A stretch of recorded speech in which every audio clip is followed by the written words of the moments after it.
Hello, my name is Beth Heineck. I'm with the City of Nampa, and I'm here with Dan Payne, an RN with Southwest District Health. And we have some conversation and tips for businesses as we look to reopen from the stay-at-home order, and some ideas of kind of what general businesses should be looking at in terms of best practices following the CDC guidelines and how we keep our employees and customers safe. I know that in our own homes, the level of cleanliness that we've had has increased significantly from making sure we're washing our hands more and maybe sanitizing groceries as they come in or letting them sit for a couple of days in the garage. Just all of these things we never thought we'd be doing. And so as we look at our business side, and especially those businesses who haven't been open over the last month, who are now just starting to be able to look at the potential for reopening, um, do you have some ideas on what do they need to know about those CDC guidelines for sanitation? What do they need to be thinking about? So really great question. There are great guidelines out on the CDC website, which I would encourage every business owner to go out and look at those. Some are very specific to cleaning and disinfecting facilities, which apply to most businesses and a business environment. And if they could be just thinking about those areas that are high contact areas or high touch areas where people touch repeatedly, and making sure that those are disinfected, or that things that maybe typically an employee might have shared with other employees, trying to limit sharing of certain equipment, and cleaning and re-cleaning. So maybe having an employee cleaning their workspace every day, or wiping down their keyboard every day, their phone. And also just being really diligent about following proper cleaning instructions on the label of the cleaning products being used in the office. It might also take some thought about the processes that happen in the day, and how if you have customers coming into your business, how you handle the number of people that come in, how you'll practice the social distancing, which is recommended at 6 feet, and maybe just adapting your business to those guidelines. Great. I know we've all been encouraged to look at face coverings, and we've seen the Facebook videos on how to make your own. Can you give us some kind of tips on, should employers really be encouraging employees to wear face coverings, and then what are some best practices around them? Thank you. So with the cloth face coverings, the recommendation is to use those, especially in those environments where you're not going to be able to maintain the social distancing recommendations of 6 feet.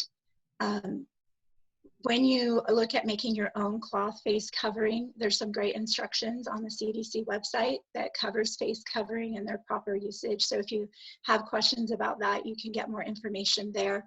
The most important things that you're looking at when you're wearing a face mask in a business environment where you're around other people is making sure that the mask fits snugly on the sides of the face.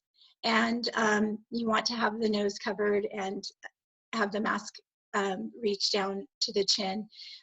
Make sure that the mask either ties or has ear loops so that it can be more secure and won't move around or drop off. And then you want to make sure that your mask, that you can breathe in it, because you don't want it to restrict your breathing, and that's not going to be comfortable, and you're not going to be able to wear that for a very long period of time. And another thing with the mask is, if you wear your mask all day, or you're in an environment where you're wearing it more frequently, make sure that you wash that at the end of the day. And when you remove it, make sure that when you remove it, that you are removing the mask and not touching your eyes, nose, or mouth when removing it. And then wash your hands after. Will just regular kind of laundry detergent be effective enough for the washing of the mask? Yes, so the recommendation is that you can just use regular laundry soap to launder the face covering. Okay.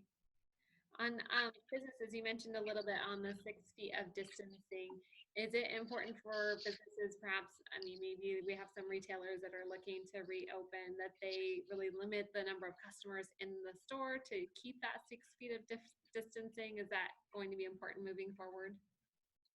So that is the recommendation, is to try and maybe stagger the number of people that will be in your business at a time if you have higher foot traffic, and maybe designating some or using sign to kind of designate spacing if you have an area where someone might form a line. And then including signage as people enter, that you really don't want those people to come in if they're sick, to not come in if they're sick that day, and to use proper coughing and sneezing etiquette. Again, we can get more information about that on the CDC website. They actually have a little infomercial on that that can be beneficial. And we want to make sure that that's part of what we do every day as well.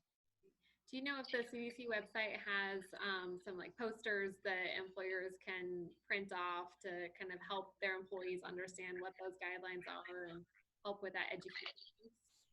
Yes, they do. They have some really great printables. And so I would encourage, if a business doesn't want to be creative or have the time to make their own, the CDC has developed some signs that you can print off that are available there. And you can just go to their website and search COVID-19 signs, and it'll bring up that information. Great. I know obviously the CDC website is the go-to for resources. Are there other websites that businesses should be aware of for information? Sure, we have Southwest District Health's website, which is phd3.idaho.gov, and Central District Health, which is cdh.idaho.gov. And both of those health districts have hotlines where people can call in if they don't feel like they're able to find an answer to a specific question. We know that there are different businesses and different operations that are required.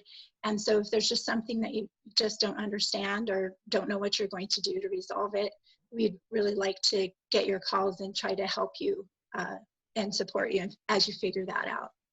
Great. Are there any kind of last words of wisdom that you want to make sure our Nampa businesses are aware of as they look at this reopening opportunity? Right. Well, I think probably the biggest things are making sure that everybody who works in your business, they're on the same page about what your practices are going to be. And then one of the things that we're suggesting is that maybe you have somebody who's designated as a person that you can go to get questions answered, so that you don't everybody gets the same message from that process.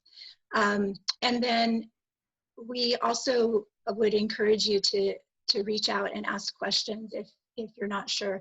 I know everybody's excited to get back to work, to get back to reopening, and just making a plan so that if we have a change in what we can do or how we practice in our business or our hours that we're open, that you just kind of adapt to those, or make a plan to adapt or adjust as time goes on, or this COVID virus maintains a little bit longer presence in our lives and in our community. Great. And I know that the health district has also put out some guidelines, some PDF documents that have a lot of details in them. So we'll make sure that those are available to the businesses as well, to kind of be able to take that information and implement it. And I appreciate you taking the time to visit and get this information out. So thank you. Thank you, Beth.